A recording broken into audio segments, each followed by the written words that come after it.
Vamos a entrar a continuar con el estudio que llevamos sobre escatología. Este estudio es importante porque nos ubica en el orden de las cosas y el orden del suceso de las cosas, especialmente las profecías. No es tanto de pronto hablar diríamos, de una forma abrupta de los sucesos que ya han acontecido o están aconteciendo, sino tratar de llevar un orden en cuanto a esto. Y esto, desde luego, nos proporciona a nosotros los cristianos una capacidad para poder tener una mejor comprensión de las Escrituras y también afianzar más nuestro corazón. O sea que en otras palabras, esto es alimento sólido. Es ya algo sólido. No es meramente, claro, hay un poquito de leche, pero también es sólido. Entonces, dentro de la escatología venimos hablando sobre el camino de las profecías. Y en primer lugar emprendimos sobre lo que es el camino profético tocante a Jesucristo. Y en este caso, hoy, el jueves pasado hablamos sobre la profecía tocante de Jesucristo como Rey y como la simiente que había de venir. Hoy vamos a hablar sobre las dos venidas de Jesucristo, sobre sus dos advenimientos. La profecía tocante a eso, tocante a los dos advenimientos de Jesucristo. Entonces, para hablar de esto, en primera medida, veamos lo que es el primer advenimiento. Las Escrituras, la Santa Biblia, ellas anticiparon el nacimiento de Jesucristo y anticiparon fue un nacimiento físico, no un nacimiento espiritual. Como a veces se trata de hablar de que Jesucristo fue engendrado en María, así como la luz traspasa el vidrio, que el Espíritu Santo traspasó a María y que de esa forma nació Cristo. Que Cristo nació de esa forma. O sea, es como si a mí me dijeran que nació debajo del brazo. En otras palabras, que Él nació así como la luz traspasa el vidrio, así también nació Cristo de la Virgen María. Que por lo cual ella siguió siendo virgen.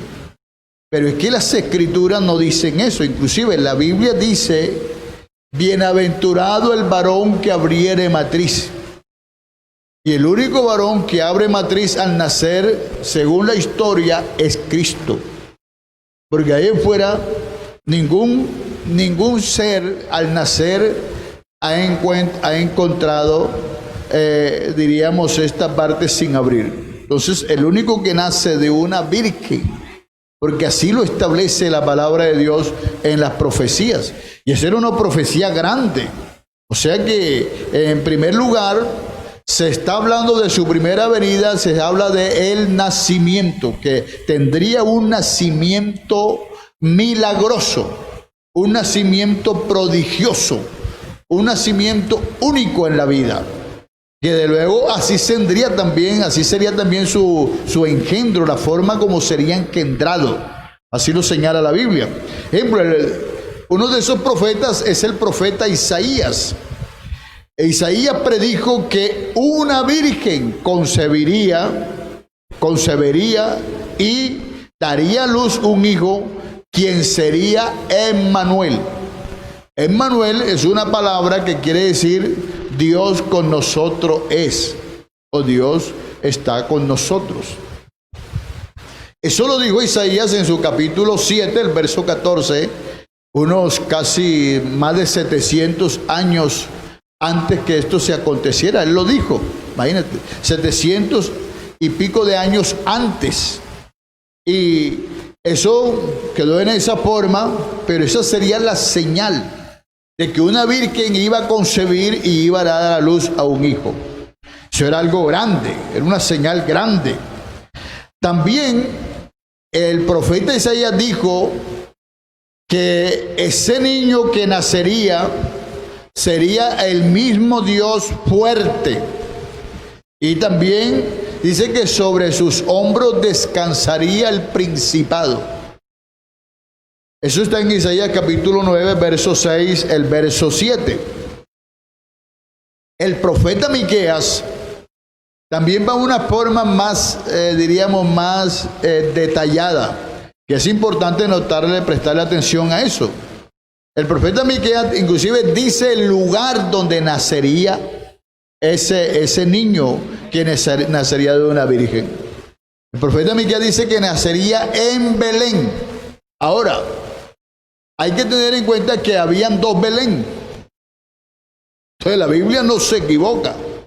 Así como existen aquí en el departamento del Cesar, aquí diríamos existe un Manaure, y en el departamento de La Guajira existe también otro Manaure.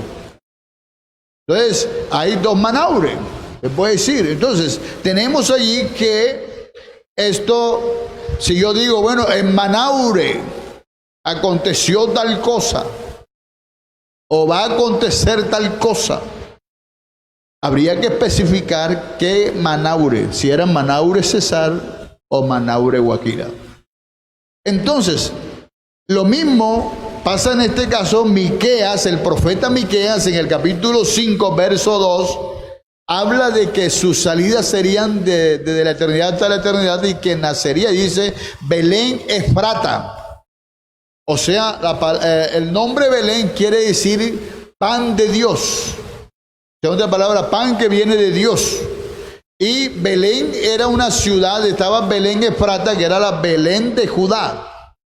Esa Belén de Judá era, diríamos, la llamaban la ciudad del rey David, porque allí fue donde nació también el rey David. Y esta ciudad fue donde murió Raquel también. Entonces era una ciudad muy conocida por los judíos, pero había otra Belén, que era Belén de Filipo, Belén de Zabulón. Esa era de la tribu de Zabulón salió esa ciudad llamada Belén. Entonces, por eso el profeta habla enfáticamente, dice, no, él nacerá en Belén, pero en Belén de Judá, en Belén de Judea, en Belén de la ciudad de David, del rey David. Allí es donde va a nacer el rey, ahí es donde va a nacer el redentor, ahí es donde va a nacer el Cristo, de una forma bien específica. Entonces, todo el linaje de la simiente desde Adán hasta Cristo era una expectativa.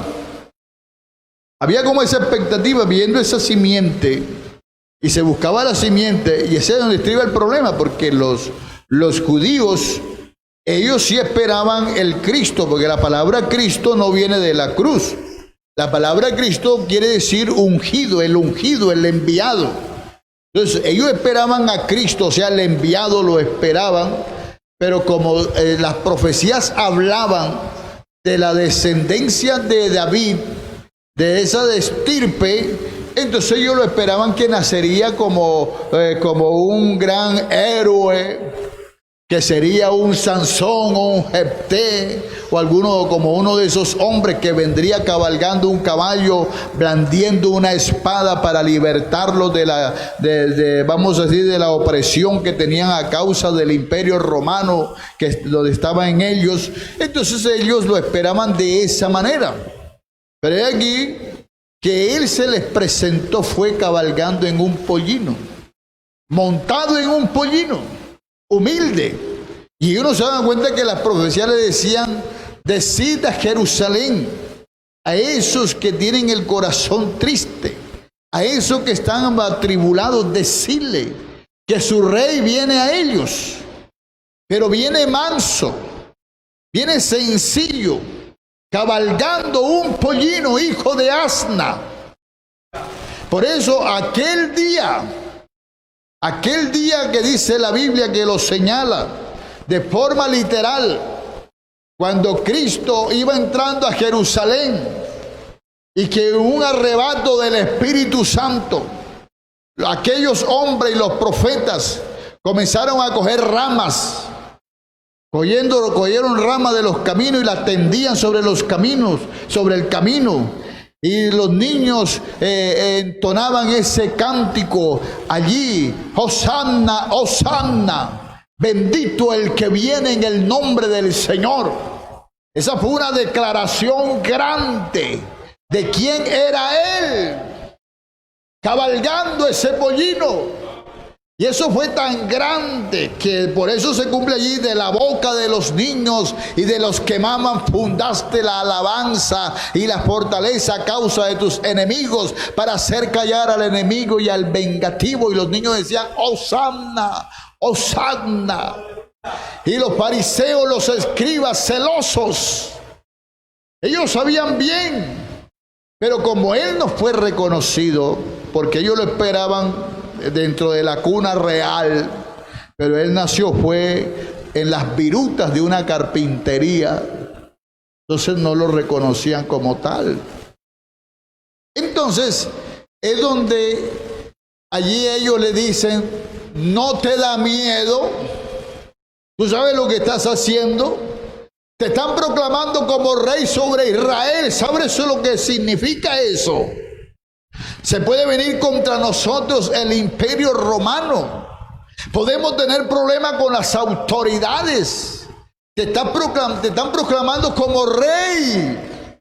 Eso no lo habían hecho ni con Teudas, ni con Barrabás, ni con ninguno de esos sediciosos que se habían presentado con diríamos, ínfulas de grandeza, de querer sacar al pueblo de la esclavitud.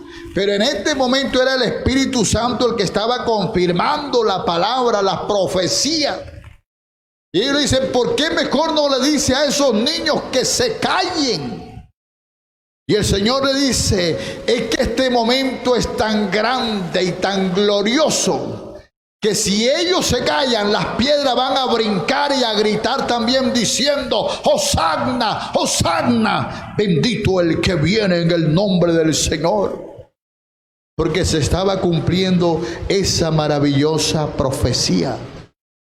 Entonces también en la Biblia encontramos en el Antiguo Testamento que todo sacrificio del Antiguo Testamento anunciaba en tipología, la primera venida, dando un propósito específico como algo que tendría realidad en la muerte y resurrección de Jesucristo.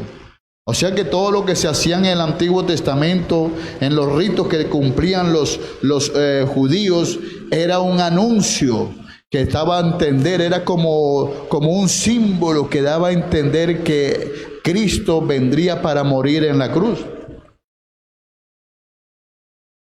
Que su primera venida sería para eso, para morir en la cruz. Las grandes profecías en la Biblia sobre esto lo encontramos, voy a señalárselas rápidamente. Sobre la muerte, o vamos a decir sobre la muerte de Cristo, están Génesis 3:15, el Salmo 22, verso 1 al 21, Isaías 52, verso 13 al 53, verso 13 hasta el capítulo 53, el verso 12. Y en la misma manera encontramos también que se habla de la resurrección en el Salmo 16, verso 1 al 11. Estos pasajes, ellos estaban anunciando la primera venida de Cristo. Y hay que tener en cuenta que a estas alturas, su primer advenimiento ya es historia. Porque ya eso está en la historia, ya eso sucedió. Por eso es que cuando el apóstol Pablo, de algunos dicen que es un himno, sea como sea, cuando Pablo dice esas palabras, él dice: indiscutiblemente grande es el misterio de la piedad. Dios, él no dice Dios se va a manifestar en carne, no, él dice Dios fue. Ya es hecho. Y cuando algo ya fue, por eso dice indiscutiblemente, o sea, sin contradicción. Ya esto no se puede contradecir. Diga lo que uno diga, ya sucedió. Ese es como el comentarista de un partido de fútbol. Hombre, pero ¿por qué no hizo esto? ¿Por qué el arquero no se puso acá? ¿Por qué el defensa no? Ya no puede hacer nada, ya fue gol. Ya fue gol. Entonces lo mismo ocurre. Esto dice, está en la historia. Dios fue manifestado en carne, visto de los ángeles. Por eso dice cosas en las cuales anhela mirar los ángeles. Visto de los ángeles. Los ángeles se maravillaron de eso. Ellos lo anhelaban mirar eso. Que el gran y sublime Dios se manifestaría en carne. Visto de los ángeles. O sea que los ángeles, ellos anhelaban mirar esto. Cosas en las cuales anhelan mirar los ángeles. Entonces, esto, aunque es historia en la humanidad, podemos decir, hay que tener en cuenta que se cumplieron, óigame bien, se cumplieron en la primera venida de Cristo, en esos 33 años y medio más o menos, que duró su predicación, que duró su ministerio, su vida en la carne, aquí en esta tierra, se cumplieron más de 300 profecías. Imagínese usted. O sea que no fue ni una ni dos. Más de 300 profecías que estaban escritas en el Antiguo Testamento se cumplieron allí. O sea, hablando de ese primer advenimiento. Y esto hay que decirlo que se cumplieron de una forma literal. Esto no se cumplió de una forma mística. Fue de una forma literal que esto se cumplió. Y al cumplirse esto de esa forma natural, nosotros tenemos, hermanos, que ver que esto no lo podemos espiritualizar. Esto se cumplió de forma, vamos a decir, literal, material. Porque inclusive, date cuenta que la Biblia dice en San Lucas capítulo 2, que el día que aquel rey Herodes hizo el empadronamiento, hizo un censo en Israel, ese día se cumplieron. ¿Por qué se cumplieron los días del embarazo de María? Y ese día dio a luz. Y hay que tener en cuenta que ese empadronamiento, ese censo que hace este hombre allí, es donde se establece, vamos a decir, en lo que ya es el orden de calendario. Por eso a ese primer calendario se le llamó gregoriano, el calendario gregoriano. Ya después fue compuesto por César, por eso es que le ponen el nombre de julio, de junio, de agosto a los meses, porque ya después entonces viene y se tiene entonces el mes, vamos a decir el año o el calendario juliano. O sea que el calendario que nosotros tenemos ahora se llama un calendario juliano, que prácticamente depende de allí de ese censo.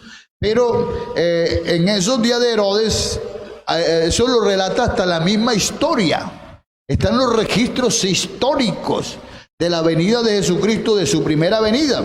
Entonces, esto nos da una conclusión importante, muy importante, porque en el Antiguo Testamento las características que componen los dos advenimientos están unidos en una sola historia. Esa es la razón por la cual los profetas de ese entonces, ellos no lo entendían bien, porque ellos lo entendían como una sola venida nada más, porque estaba relacionado en una sola historia. Pero es que lo que está hablando el Antiguo Testamento se va relacionando, ahí está entrelazado, vamos a decir, esos dos advenimientos en una sola historia. Ahora, si las profecías del primer advenimiento tuvieron un cumplimiento literal al pie de la letra, entonces no es concebible que en estos tiempos existan escuelas o profetas o predicadores, exégetas, eruditos, conglutenses o qué sé yo, que traten de decir que algunas de las profecías que no se han cumplido, que ya hablan de la segunda venida, traten de cogerla y espiritualizarla. verla como algo espiritualizado. Y entonces verlo como algo que va a suceder de una forma mística. No, señor. Porque si la primera venida tuvo su cumplimiento literal, y todo fue literal, entonces, hermanos, las profecías que hablan de la segunda venida de Cristo, podemos decir, también tendrán su cumplimiento literal. Hay una línea profética de su primer advenimiento y se trazan las escrituras. Voy a decírtelo rápidamente, son muchos, pero te voy a decir una cuenta. Génesis 3:15, encontramos allí. Segunda de Samuel 7:16. Salmo capítulo 2, verso 2, donde dice: ¿por qué se amotinan la gente? Los pueblos piensan cosas vanas, consultaron contra su ungido. Ahí está en el Salmo 2, verso 2.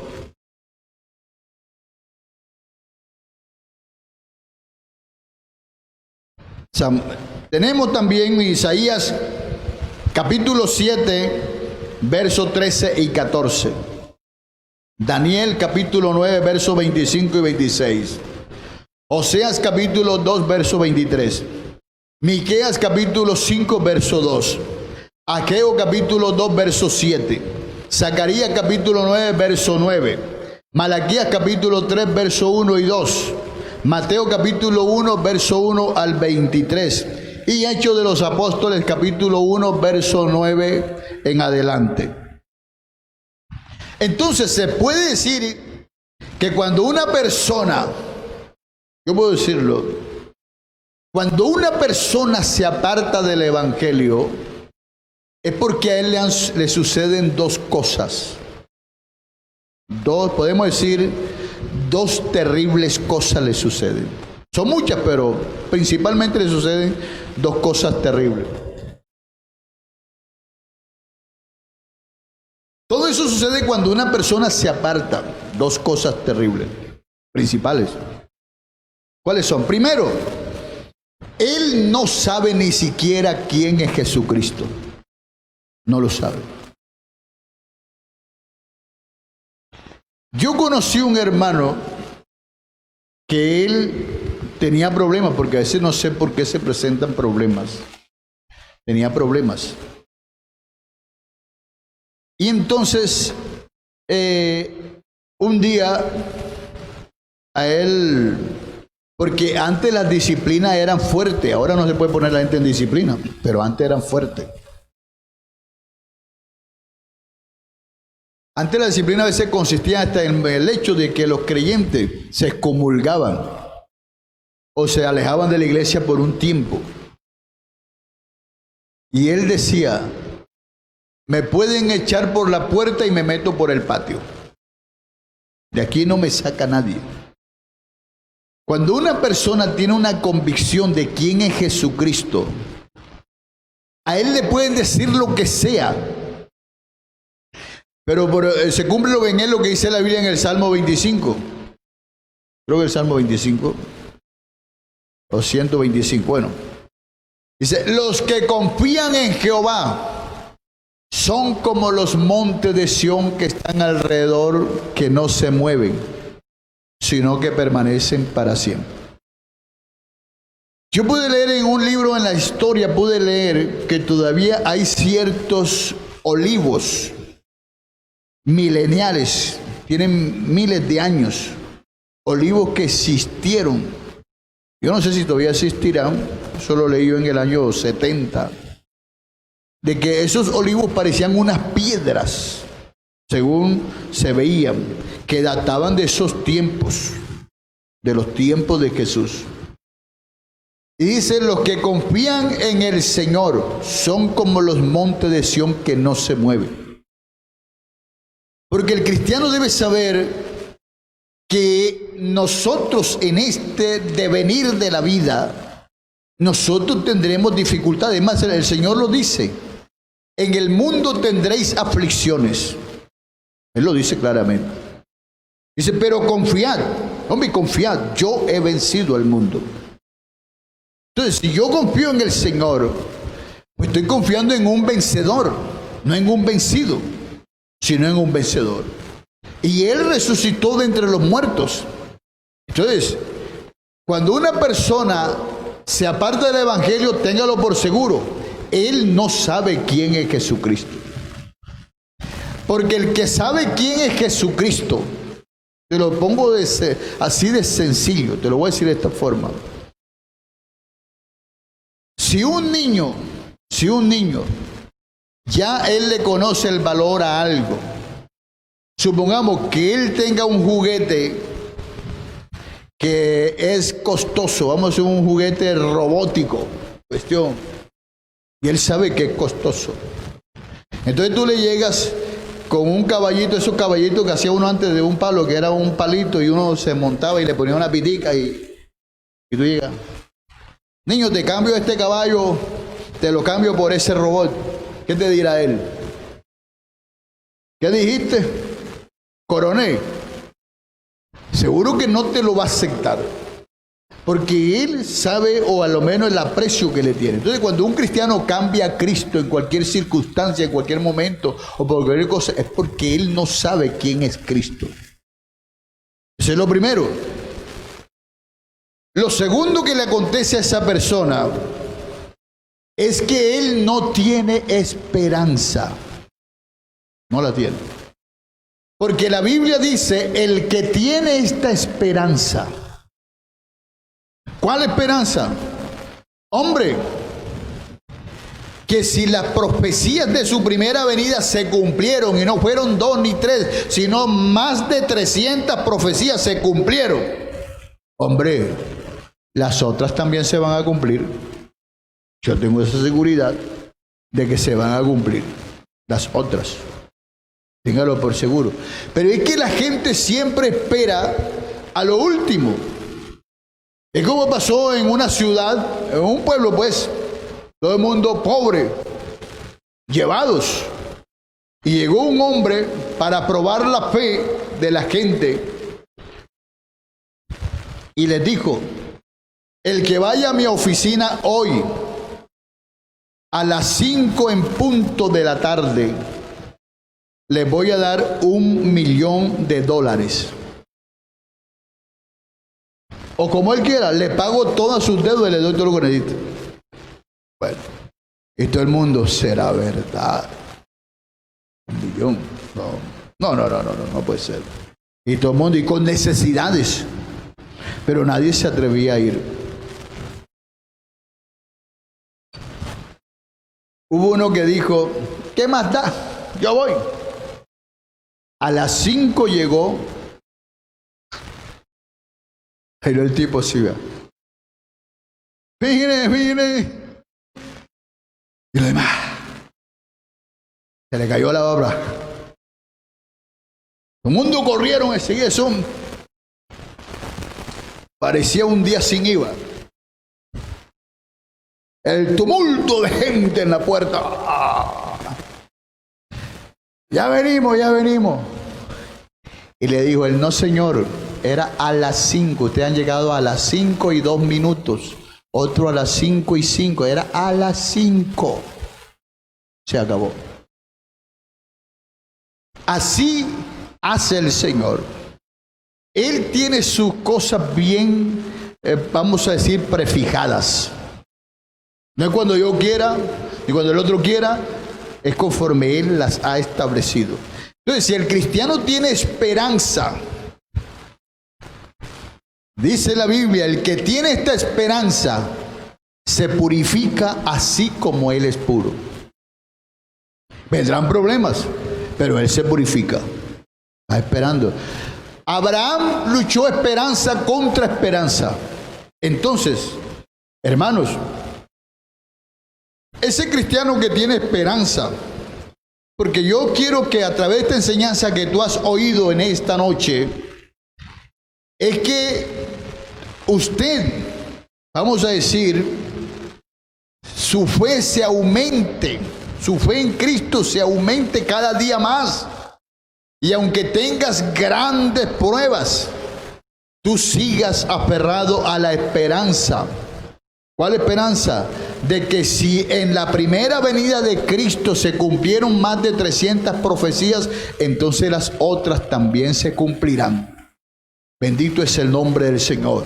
El próximo jueves, Dios mediante, hablaremos sobre la segunda venida del Señor, porque la profecía habla de sus dos venidas. Entonces hablaremos de la segunda venida.